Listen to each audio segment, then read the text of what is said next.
how I created my first 15 Discord emotes and how you can do it too. The first thing you should pay attention to is Takiimikiku. I hope I pronounced it right, oh my god.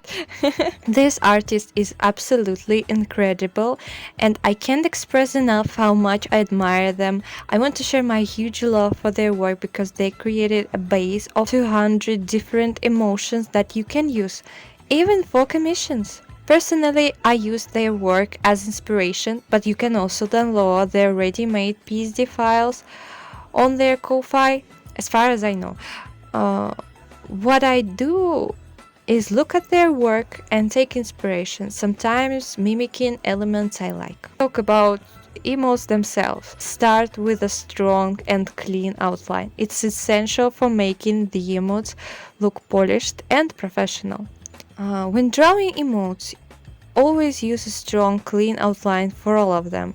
Big eyes are essential because bigger the eyes, easier to express emotion. And the character face should be like main focus. It should take up most of the space. Don't worry if the hair doesn't fully fit into the frame. What really matters is the face and the expression. Everything else is secondary. I also recommend skipping tiny details because Discord emotes are very small and there is a good chance those details won't even be noticeable. For example, my client's character Lee has a small sprout or I don't know, a hair thingy on his head, but I don't always include it in every emote.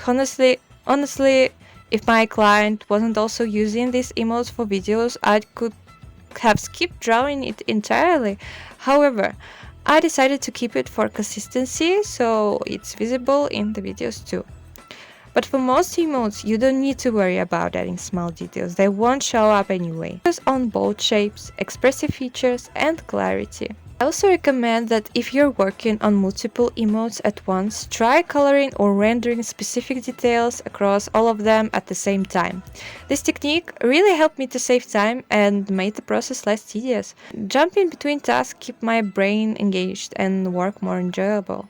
For example, I often start with rendering the faces on 3 emotes, then move on to the hair and tackle that across all of them. It might not work for everyone, but for me, it was a great way to stay efficient and speed up my workflow. Finally, when pricing your emotes, factor in the time you spent creating them and how comfortable you feel working for that rate. Don't undervalue yourself. Your time and effort matter. I hope my video was resourceful and I helped somebody. Don't forget to comment and leave a like.